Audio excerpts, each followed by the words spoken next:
Welcome to Thors Hammer, a roundtable discussion on the Minnesota Vikings by Viking fans from around the country. Each week we gather and discuss and hammer out everything about the Minnesota Vikings, what we saw the previous week, what we see in store for the upcoming matchup, and a few surprises along the way. Join us each week as we launch on a new adventure. It's here. It's Thors Hammer.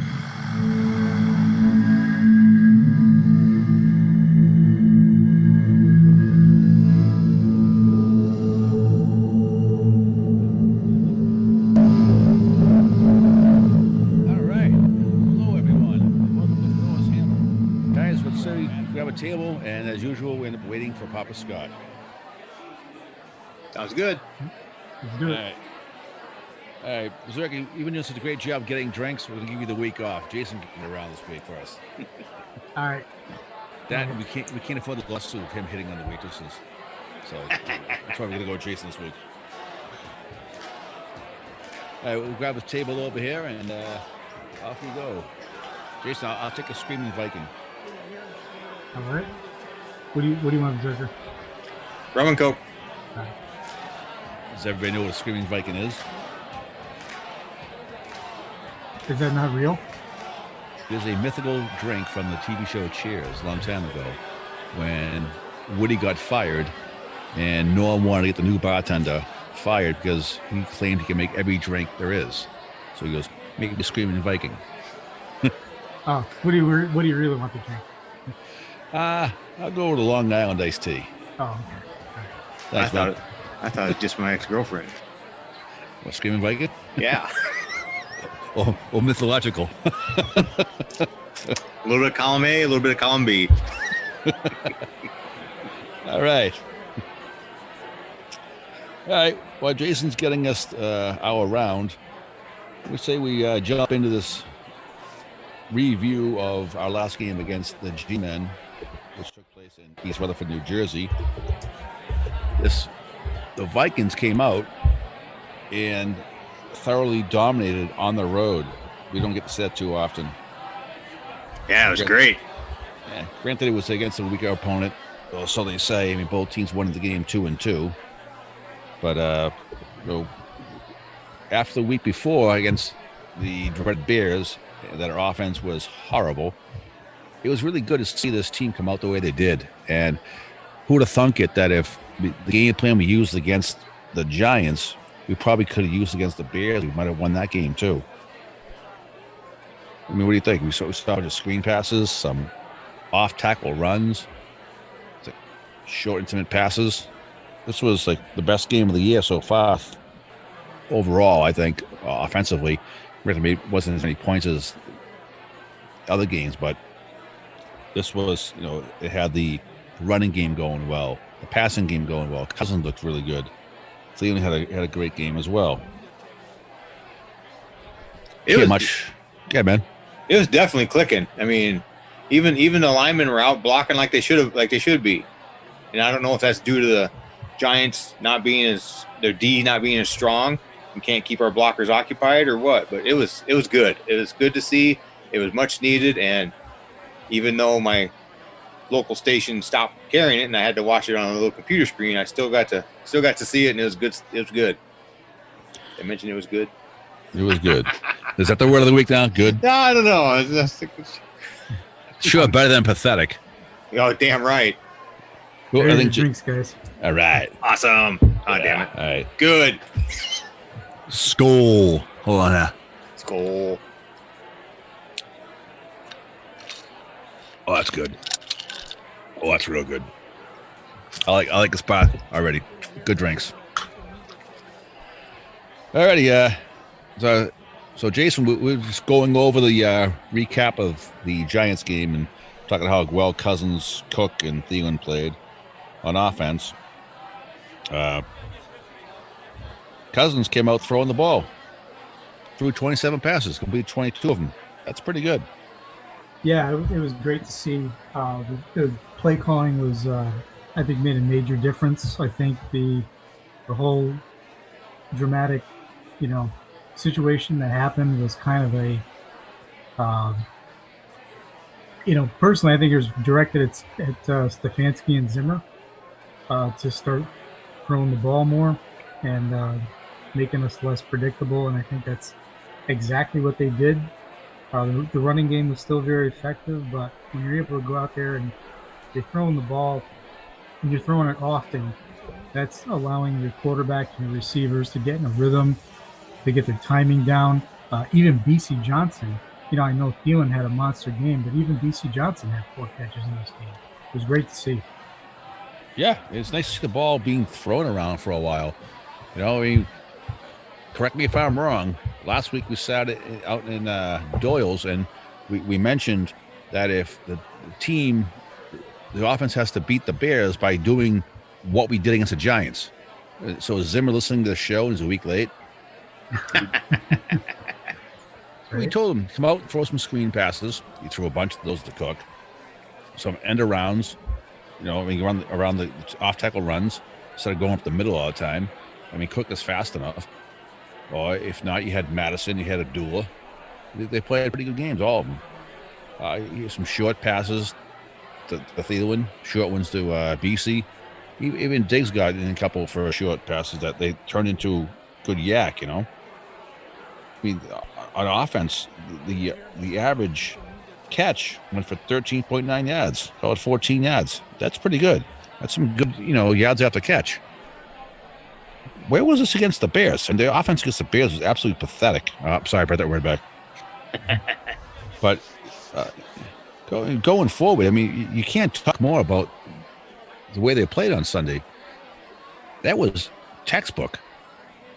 This team could easily be 4-1, possibly even 5-0 if they played like this all season long. They definitely executed better, but I do think that the play calling just makes a major difference, because when you're mixing it up like that and you're throwing those quick passes, you're not allowing the pass rush to get home.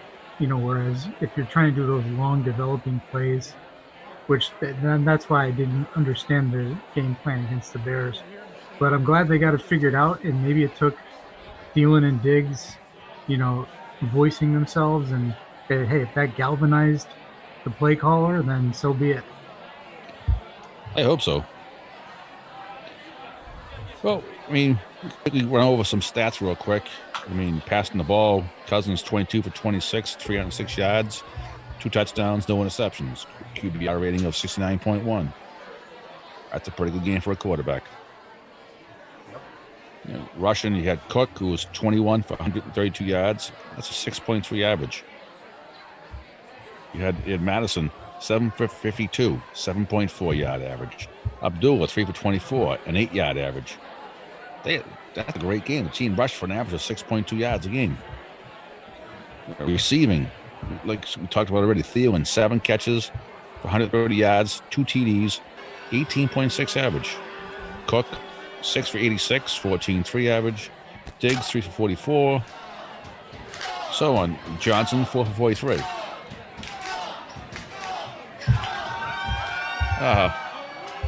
We got the skull chant going. Anyway, I mean, before we talk about the defense part of the game, I want to throw something out there. I want you guys to just listen to this and tell me what your opinion of this is. You go back to when Zimmer became head coach. I think he's always had the wrong quarterback with his OC. For example, when he became head coach, he hired Norv Turner. Yeah, great. Norv Turner's a north and south type of offensive coordinator who wants for the ball middle to intermediate to deep, And then they drafted Teddy Bridgewater, the complete opposite of what Turner is. Right? So from there, Turner left. They brought in, Shermer was next, correct? Yep. Yeah. So Shermer was okay, and then Bridgewater got hurt. So then we got Bradford with Shermer. We had no run game, so everything was short passes. It worked pretty well offensively. I mean, we didn't score many points because we didn't go anywhere. But we started that year off 5-0. And then proceeded to go horribly bad. Following year, Bradford's gone. Keenan's in. Was Sherman still here? Keenan was still here. Yeah, Sherman. Yep. Look how far we went. They had a good matchup, Keenum and Sherman. Then they both, with Sherman left, we got DiFilippo and Cousins. Not very good. This year we got Stefanski with Cousins. Didn't start off good, but hopefully it's getting a little better. I just think it's been bad matchups for what Zimmer likes. Now, we all know he wants to run the ball. And we saw what happened in Chicago, that you can't just do that. So I blame coaching and game planning for our 2 losses. That's my say. You guys can have at it now. I'm going to sit here and you guys talk. I'm going to drink. Hold on. This is so good. I blame ball turnovers for our losses. When we don't fumble the ball and lose it, when we get sacked, we tend to win. I mean, if you get sacked and you lose the ball, that gives a short field to their offense, and our defense has to come in and take care of it, and sometimes they don't.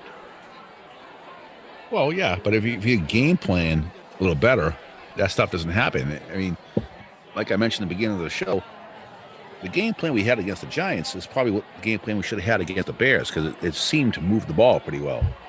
Would it have worked as efficiently against the Bears? Probably not, but it would have been more efficient than what they did. Well, we tried that one screen against the Bears, and it didn't work, and we never tried it again, and that pissed me off. Just because it didn't work doesn't mean you don't go back to it. Yeah, and every run was up the middle. Right, and you didn't like I was saying before with the game plan against the Giants.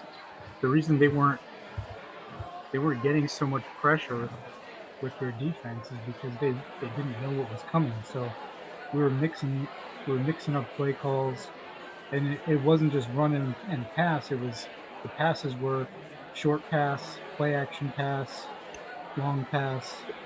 I mean, it was a really good mix, and there were quicker drops.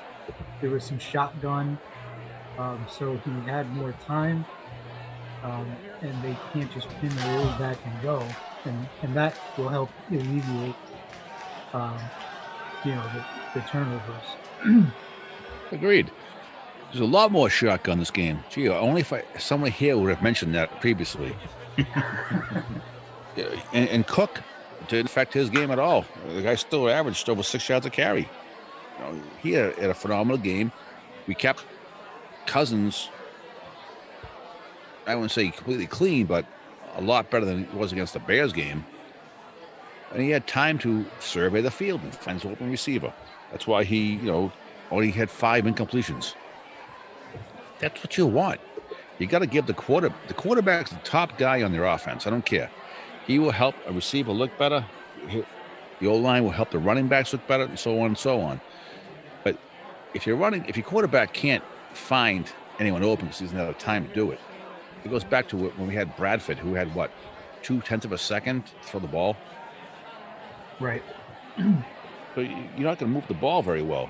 If Cousins has a couple of seconds to check his first, second, and third receiver, I mean, you even heard the announcer saying, that was a perfect play. He checked off his main receiver, looked the other side of the field to keep the safety at home, and then went back to the receiver that was open. He didn't have time to do that against the Bears because he was 6 feet away from when the ball was snapped, if even. On the center, it's ridiculous. You think Stefanski is kind of, because he is technically a first-year play caller, is he sort of learning on the job? I think it's a little bit of that. I think he wants to make Zimmer happy by doing whatever Zimmer says. And I think him and Kubiak have to tell Zimmer, you go away about the defense. Let us handle this. You saw against the Bears, we did what you wanted, and it was ridiculously horrible. This game, we did what we wanted, and we put up some points. I think you're right. I think it is Zimmer. I think he just, after the Thielen and Diggs brouhaha, yeah, let them get their way, and they got their way, and they won. Yeah, you got to have everybody on the team happy. Yep. You can't just relying upon your defense to win the game for you because it's going to be a long season for them. We saw what happened the year we went to the NFC Championship game. The second half against the Saints, and the next 4 quarters against the Eagles, our defense was pretty much non-existent. But on this past Sunday against the Giants, they were pretty good. Hunter and Griffin had some pretty good games, put a lot of pressure on the quarterback. 3 sacks between them. Yep. Anthony Barr played well. Yeah, I was very happy to see Anthony Barr play well. Yeah, he came to play. Rhodes, on the other hand, is not looking too good. Something like I read a stat today. It's like 85% of the passes something got thrown in his direction are being completed. Yeah, I think Hughes is the best cornerback we got right now. I'd say so too. He had a pretty good game. Yep. See the other stat I think I heard it was Dalvin Cook, first Viking ever to have over 200 yards between rushing and receiving, something like that. No, it's not correctly. How was it? Over 120 and over 80, something like that. Yeah, there was a career best for him. He had like 86 receiving yards. That's crazy. Yeah. Reminds me of the old Chuck Foreman days. Yeah. This game and the Giants were just what this team needed. That's for sure. Yeah. All right, so let's move on from the Giants. Other than one last thing is our kicker did pretty good too. So it was the holder. 4 for 4. 4 for 4. All right, so this upcoming week we are playing the Philadelphia Eagles. Ugh. We all know how we feel about them and their lovely fans who love to throw beers at us, which is fine with me. As long as they're full, I get to drink for free. Oh, this good beer. Yeah. That was crap beer. And that light beer, right? Light Real beer. So we get them at home, which we seen like the last 20,000 times we played them. It's been in Philadelphia. So this is kind of a little bit different for me. Well, for us. They're built on defense like us. They move the ball. They have a little more of a mobile quarterback in Wentz than we have in Cousins, but same idea. Their running back, Howard, is more of a power back, where we have Buck who can do it all. And their top receivers are tight end. Yep. They do have a weak spot in their secondary is weak. Good front seven, but a weak secondary.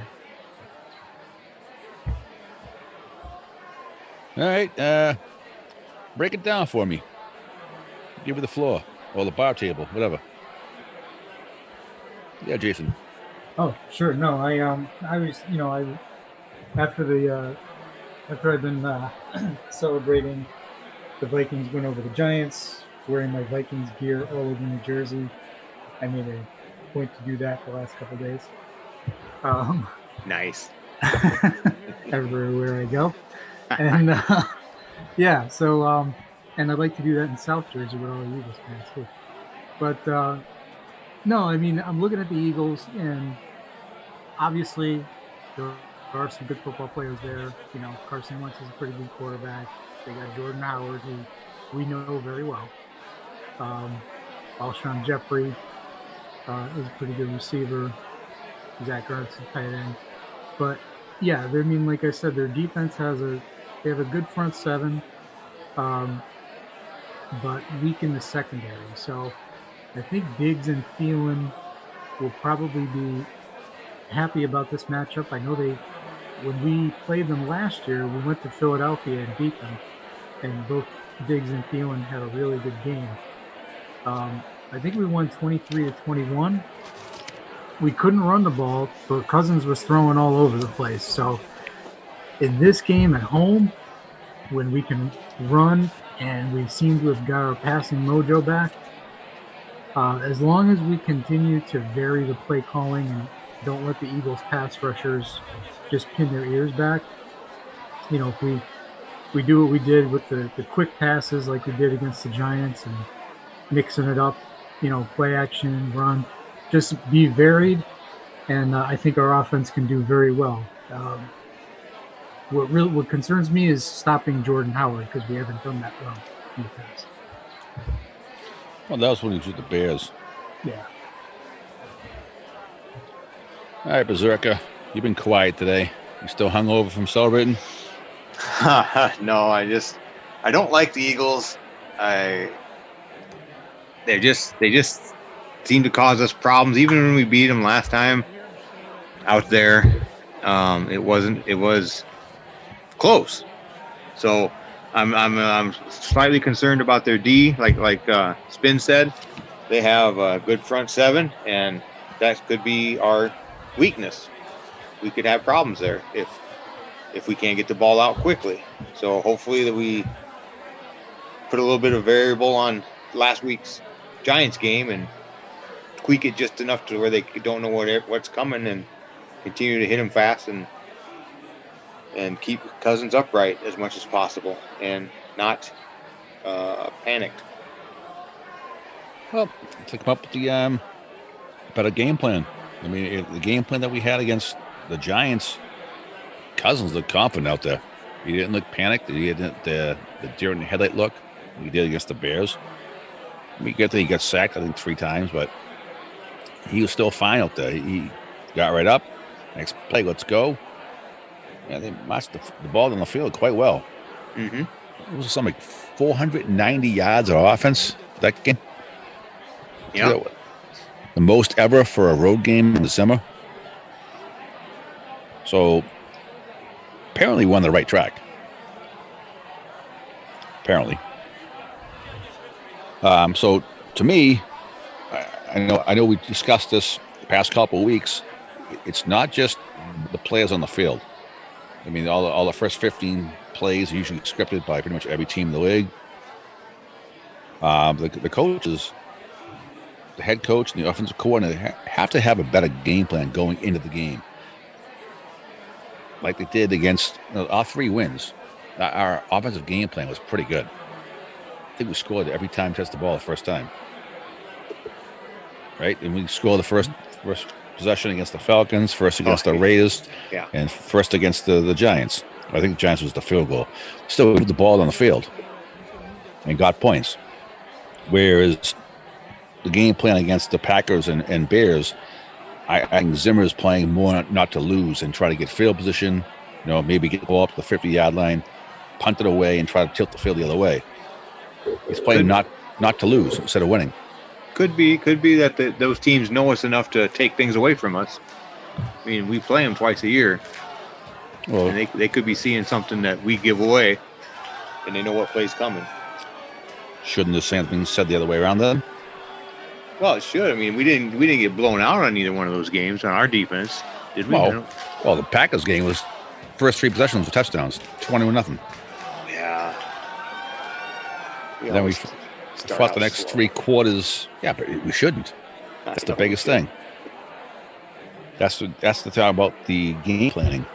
I mean, everyone, well, not everyone, but I think the people are split probably like 70-30 if Zim is a great coach or not. Yeah, he's better than what we've had recent years, and then we have a chance to win in a lot of games. He's a great defensive-minded coach, but he's still coaching back in the 70s, I think, where we got to power run the ball every game. He's got to loosening up the chokehold on the offense, and he should be able to see what we've done this season. I mean, it goes back to what he said about Keenum. He had a horseshoe up his ass, basically. He doesn't like that type of offense where he can put up 35 points a game. As a fan, I love it. I don't mind my quarterback throwing 4 touchdowns, 1 interception, as opposed to 1 touchdown and 0 interceptions. I don't want to see him win a game 17-14, 17-13. Yeah, it's a win, but it's pretty boring. I don't want. I'm not paying $200 for a ticket to watch my punter. Yeah. I think there is no way, and that's exactly why this came to the surface this past week. those two wide receivers are not going to stand for it. Good. I'm hoping it's true. I wasn't happy with the way Diggs came out that last week, but if he produced what he got what he produced, whatever, we're all happy. But at this time, I think I need to refill my drink. And our sponsors are waving their hands to us saying it's time to go to a commercial. So we'll be back after this break. Thank you for joining us. Ben, is your big Viking horn not always so big? When the wife wants to be sacked, you just sit on the sideline where you're not alone. But cheer up. The makers of Viagra have made you the sack master. That's right. Just one purple pill 20 minutes before game time kickoff, and you'll be pushing that purple helmet into the end zone all night. In fact, after you score your touchdown, you will want to go for 2 instead of kicking the extra point. But be warned, you may want to be wearing a safety unless you are planning on having more Viking fans. So call 1-800-BIG-HORN for your free sample today.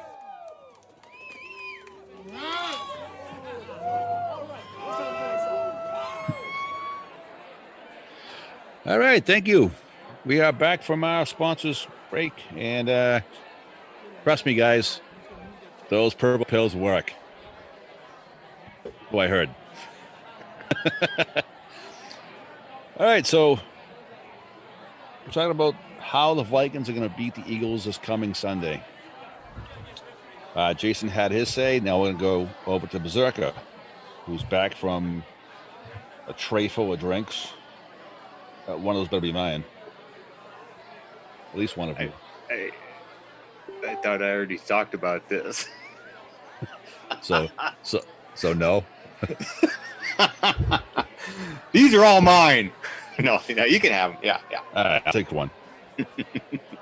All right, Berserker, give us your expert opinion on how the Vikings are going to beat the Eagles. Vikings are going to beat the Eagles by pass protecting Cousins, keeping him upright, keeping him clean.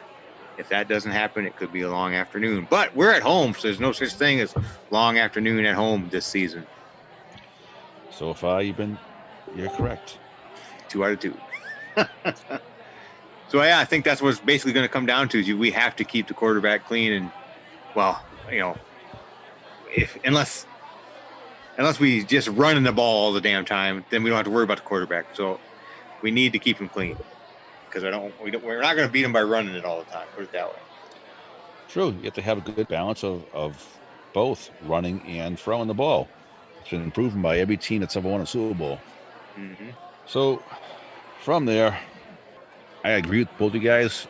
It's how we're going to do it. But I think the biggest thing, and until I'm no longer a hot topic for me, it's game plan.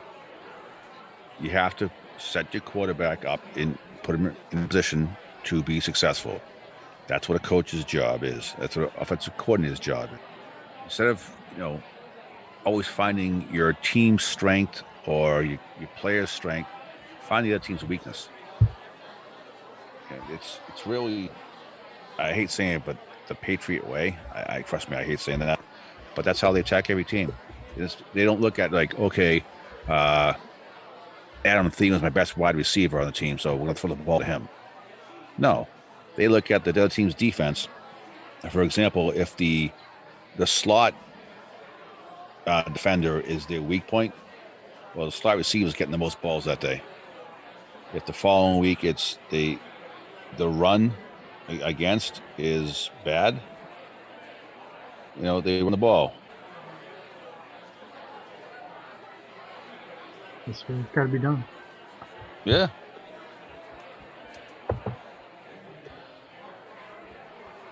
So from there, we have a very special guest coming in right now. You all know him as Diggs, not the Diggs, from the Viking World. Hey, how you doing, Bob? Very good, Dave. How are you, buddy? I'm doing all right. We're doing right. Hammer. We're doing Thors Hammer. Sit down and have a drink with us. Hey, no problem. I'd like to enjoy it with myself. Yeah. Berserker has a tray full of them, so take one. Yeah, go ahead, man. Dave, that's Berserker, and that's Jason. How's it going, man? Hey, how you fellas doing? Doing good. Right off a win. Well, in case people don't know who Diggs is, it's David Garza from the Viking World Order. One of those guys you ever want to meet. So he's sitting down with us, and he has something to talk about. Dave, what's this challenge you have going on? It's called the Mask versus Helmet Challenge this year. Last year, it was called Mask versus Mohawk. Johnny Bo Pride is the one with the mask. This luchador, aka Rudo Mask. He was challenged by Big John Williams from the Cincinnati Bengals. He challenged Johnny to kind of a bet. I'll bet you my Mohawk versus your mask. And it turned into a charity type challenge. And that actually originated from Pancho Villa getting challenged by Suspect, this Rams fan. And Pancho actually lost his mask to Suspect. So that got reinvigorated by this challenge last year, right? And Johnny ended up winning. And because the Chargers beat the Bengals, right? That's how he won. I don't know who raised the most money out of those two, but that's what it kind of turned into, poking fun at each other online with your sports team, Team Mask or Team Mohawk and all that stuff. And they ended up raising $7,200 last year. And they split the money different, but Johnny was still doing the Lupus Foundation in Southern California. And Big John got to donate some of it to somebody else. So both charities won. Because I thought when Johnny challenged the Vikings to this challenge this year, because he won, he was the champion. He ended up getting a championship belt. And then they turned it into something that is going to happen every year. And I really wasn't going to go to a game at all this year. And then when I went to the PFUFA reunion and I was talking to the Chargers fans, they kept trying to gauge me a little bit, like, you coming to Cali? I'm like, nope, I can't go. Got to work. And it didn't dissuade Johnny from still challenging the Vikings, because he's like, I don't care who it is, but I'm challenging the Vikings. And me at the reunion thinking, oh, you want my helmet, huh? So I finished my beer because I'm like, Vegas got the Helga helmet, and I'm like, yeah, that's pretty cool. And then Trey does not wear a helmet, so he wasn't challenging that. And I'm like, oh, you want the big prize, huh, boy? I'm like, oh, you want to come get this helmet? Then let's go. And then little did I know, I didn't have plans to go and get the time off of work. I didn't know, but I threw it out there, and I got the time off of work. Now I'm going to Cali and accepting this challenge. And I'm actually dog walking this cat in the fundraising part of it, but that won't mean a thing if the Chargers beat the Vikings. He'll be the champion, and he'll get the lion's share of the cash. But guess what? High risk, high reward. In the end, a couple of charities both win, you know? So it has nothing to do with you raising more money to him. It has on the field. Who wins that? Yeah, that if the Chargers beat the Vikings, I lose my tailgate helmet. Ooh. He retains his PFUFA charity champion belt, because there's one now, and he gets 50% of the money pooled. And I will get 25% of the money pooled, and then the other 25% goes to a combined charity that we do for a J Babe Center in Canton, Ohio. It's like a Boys and Girls Club in Canton. And we're going to be able to spend 25% of what it is on getting stuff for the kids that weekend when we pass stuff out to the kids down there. Sounds great. Can you tell us how to donate or where to go? Well, if you're on Facebook, and most people are, there's a link's not right on my wall on David Garza of the GoFundMe page that where that's happening. Or I don't know if you could just go to GoFundMe and look up Mask versus Helmet, and you'll see it there. But if you do donate, make sure if you do that and you have a chance to comment, please put in Team Helmet, so Johnny Pope Pride knows he's getting dog walked yet again. And you know what? This is part of there's 3 parts of football: the special offense, defense, and special teams, right? Correct. Okay, in this challenge, it's the fundraising is part of it, right? the talking stuff is kind of part of it. And then ultimately it's the team that decides who's the champion of this fundraising challenge, right? But right now I'm winning one phase of these games, and me being able to kind of, because if I got great friends, to be kind of whooping them a little bit, it helps me talk a little trash to Johnny Bolt Pride and let him know the team helmet came to play, baby. Hopefully the Vikings do the same on December 15th, and I get to get his mask, and I get to get that belt, and I get 50% to donate to my two charities, which is Pancho Villa's kids. They got a college fund going, and Special Olympics Minnesota. So it's going to be fun either way. I'm going to go out to Cali, have a good time, and escape the Minnesota snow, and hopefully we win that game. That'd be nice, man. I'd love to see you bring that belt home, and most importantly, keep your helmet. That thing is mint. Oh, yeah, I know, man. I've already moved it off the shelf where I keep it, and I'm like, you never know. So I have it in my office. I get to see it, and I get spending some personal time with it just in case. Take as many pictures as possible with it. Well, I'm going to tailgate with it. I'll be there Sunday in a little bit, freezing with it. But, yeah, I'm going to have my little walk down memory lane with it until I have to give it up or bring it back home. You got to tell us, what was it like doing a TV commercial with Randy Moss? Well, that was a lot of fun. I was intimidated for about the first half hour. They kept trying to tell me to do. I'm like, man, this is Randy Moss. I'm not going to talk a bunch of trash to Randy Moss. But that's kind of what they wanted for their little script. Then Randy told me we had a little break, and Randy Moss coached me up. It was like, hey, man, I want this to be good for me, and I want this to be good for you. You're going to want this to be good for you. He goes, in 10 years or 15 years, you're going to be talking to the little ones, and they're going to be like, you remember when you did that? And then I'm like, all right, I got it. And then Randy actually had to tone it down. I had to bring it up, and it turned out to be something pretty cool. It was. I saw it numerous times. It's hilarious. It really is. Stretching and talking trash to Randy Moss. That was classic. But I got a surprise here for you, Dave. What's that? Your rival just walked in. Johnny Bolt Pride is here. Team Mask in the Johnny. Oh, Johnny, you're coming back to Minneapolis to recruit again, I hear, huh? Hey, you never know when the 619 is going to be in the Twin Cities. Right. You ready to do that skull chant like you did the one time? Hey, if you're happy, clap your hands. I'm pretty happy right now, brother. We're doing all right, man. Hey, life is good. Life is good. Class of 2015, Pro Football's Ultimate Fan Association. Hey, that's my brother Diggs right there. This is all fun and games, and we're going to shoot at each other, but it's for charity for a couple good causes. Special Olympics Minnesota, Lupus Foundation Southern California, Pancho's kids, super fan Pancho Villa, our brother, for Pro Football's Ultimate Fan Association, his kids. And we'll see what's coming, once we hit the 10K mark. I said I was going to have another charity announcement. Plus, we're going to get tattoos to respect each other's teams, whether it be Team Mask, Team Helmet, Bolt Pride, VWO. It's all love, man. It's all love, coast to coast. I just came up with my idea for my tattoo because we're going to hit 10K all day. You know that. Oh, man, we're gonna hit it soon, man. We take breaks and we're still making it happen, but that just goes to show, when I made my announcement and I called out Diggs, I wasn't gonna call him out because Diggs was trying to take a time out.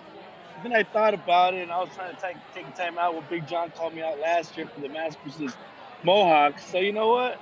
I knew that once we started this, Diggs wasn't going to stop, and he's not going to stop whether December 15th comes and the Vikings of that lose, or the Chargers that lose, or the Vikings that look like they're going to be in the Super Bowl, or the Chargers that look like they're going to be in the Super Bowl. Hey, man, our teams are like Dr. Jekyll, Mr. Hyde, and they're a lot similar. You don't know what you can get each week, but we're bringing it. Well, guys, it's a real pleasure to have you both on here with us, sit at the table. Johnny, I've never met you, but I know Dave, and he filled us in on what you guys are doing, and it's... Who's Dave? Who are you talking to? Diggs. I'm sorry, man. Diggs. Yeah, my friends call me Diggs, brother. All right. Bob, Diggs. guess what? You got the next round.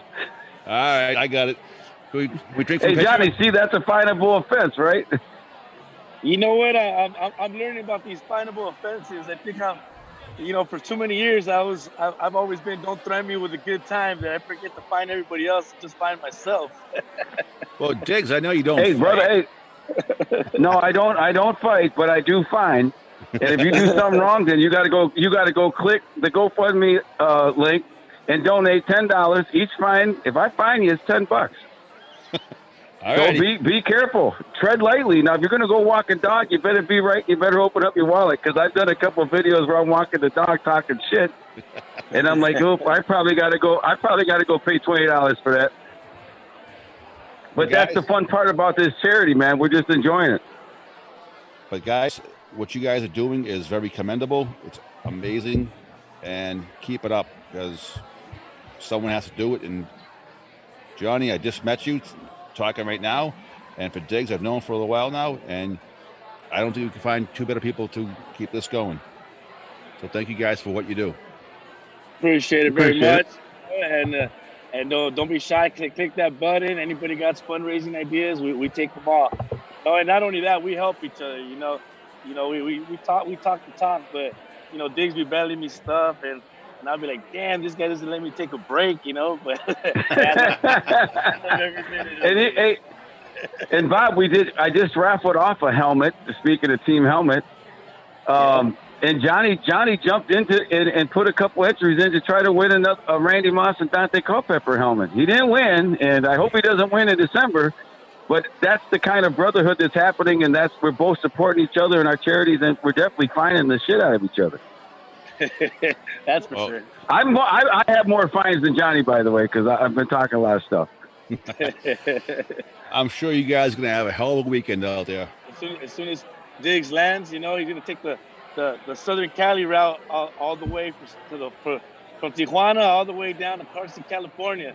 We'll bring him back to San Diego, and he might have a mask, or he might have one less helmet, but I guarantee you he's going to have a great time, and we'll see how it goes. In a perfect world, we'll have a tie, but there has to be a winner, and if I happen to lose the belt because my team doesn't beat the Vikings, I'm cool with passing the belt on to Diggs. He's a champion in my book, regardless if he wins this challenge or he loses.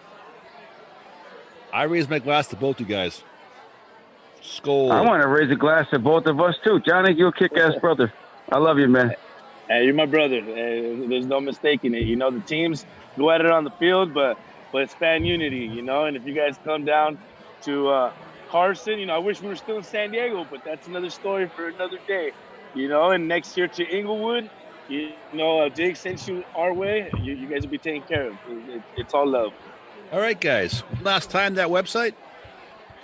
It's maskversushelmet.com. And I think I don't know if you can hit a link right onto it, but if you go to GoFundMe and look up Mask versus Helmet, you'll find it. $1, $2, even if it's 3/4 or 3 cents, send it. We'll take it, because we'll give it out to the right people. Excellent. Yeah. Guys, thank you so much. Best of luck to both of you, but I'm kind of a homer. I'm pulling with Diggs. Sorry, Johnny. Hey, no problem. That's a finable offense. And you buy my it is a finable offense. Hey, Johnny, you should double his fine, because you're a guest and he just insulted you. That's a $20 fine, man. You know what? I didn't know it was going on to Jerry Springer. You know what I mean? Hey, all love though. It's all good. Get more people to click, and Special Olympics, Minnesota. I know Diggs does a lot out there for them. The Lupus Foundation of Southern California. A lot of people don't know what lupus is. Look it up. It's an autoimmune disease. Over 1.5 million people have it. Tony Braxton, which was her birthday yesterday, 52, happy birthday, Tony. She has it. There's a lot of people out there. And to be honest with you, I'm barely finding about lupus in the last couple of years. So, hey, as long as we spread awareness and get a little bit of coin out there and increase our fan support, our fan base, I want people to know that, the school, you go out there, they're happy to know you, they clap their hands, they're good. when you come down that Southern California, Southern Skull, Cali Thunder baby. Alley. Skull, baby. Skull, baby. Hey, We're bringing the skull to Thunder Alley. You don't want this Charger fan talking all the way till December 15th because I can. Don't worry, I'll get you on Facebook, suckers. Hey, much love. Take it easy. Thank you for having me on the show. All right, love you, brother. All right, Thanks, you. Johnny. Bye-bye. Thank you for joining us. Yeah. Good luck. All right, bye-bye. All right, Diggs, you're welcome to stay if you want to stick around and do a pick with us. Well, I can do that. That's fine. All right, this upcoming game, we're hosting the Eagles. We'll let you go first. What's your final score for a pick? I don't really do those. That's the name of the show, brother. That's a finable offense. Well, my show. then you know what? Then I'm going to take the fine. $10. Fine me. I'll take that $10 fine. It goes to mask versus helmet. We got a long way to go still, but yeah, all right, I'm fine. I just want to win. I don't do the numbers. 1-0. I don't think that's possible. 2-0. I just want to win. We got to win. If we don't make, that's all. Diggs is off at 2-0. Vikings win. That's all I got. That's all I got. The 2-0. That's just my 2 cents. All righty. But am I still fine? Wait, you can't fine me. You have to pay your fine first before you start throwing fines out at me. Well, I would do that, but this is my show. Well, what kind of bar do you think this is? This is my town. No, I'm just kidding. You're good. This Josh and I 2-0. So am I still? No, all right, damn it. That's still a fine. I'll waive the fine. What's your score? I'm gonna go Vikings 24-21. All right. All right, that's good. I hope so, man. But that means that scores hard on the heart. Diggs, we get 2 other guys. They want to take their picks too, man. Let's go. Berserker. 27-28 Vikings. All right. Jason. 27-22. 27-22. Wow. Yep. That's a weird score. Yep. He's putting in. He's kind of making sure that my safety gets played in because it's not going to be 2-0. But I'll take the 20. Yeah, that's a good one. All right, Diggs, you want to get this one? One thing we do, we try to pick an upset special. Hey, guys, show him what's up available if we can. No. Okay, well, Whoever the Cardinals are, the Cardinals an underdog? Yes, they're 2.5 points against the Falcons. Well, that's not that big of an upset special. That's not a big upset. No, there's not too many big ones this week anyway. So, but if I have to do it, if I have to do it and I have to say it, and that's an actual little kind of an underdog, and it has something to do with my 2 cents and 2 points, I'll take the Cardinals in the upset special to beat the Falcons. All right, we'll write that down. All right, Jason, you want to go next? Yeah, the Browns are underdogs against Seattle, right? It should be. Just 1.5 right here, but yeah, it's only 1 point. They're still underdogs. It should be 10.5. They're not going to win that game. I'll take Cleveland. All righty. Berserker, we already know who you're taking. This is the week for my fish. They're playing the Skins. He's taking the Dolphins. Until they win. Next year sometime.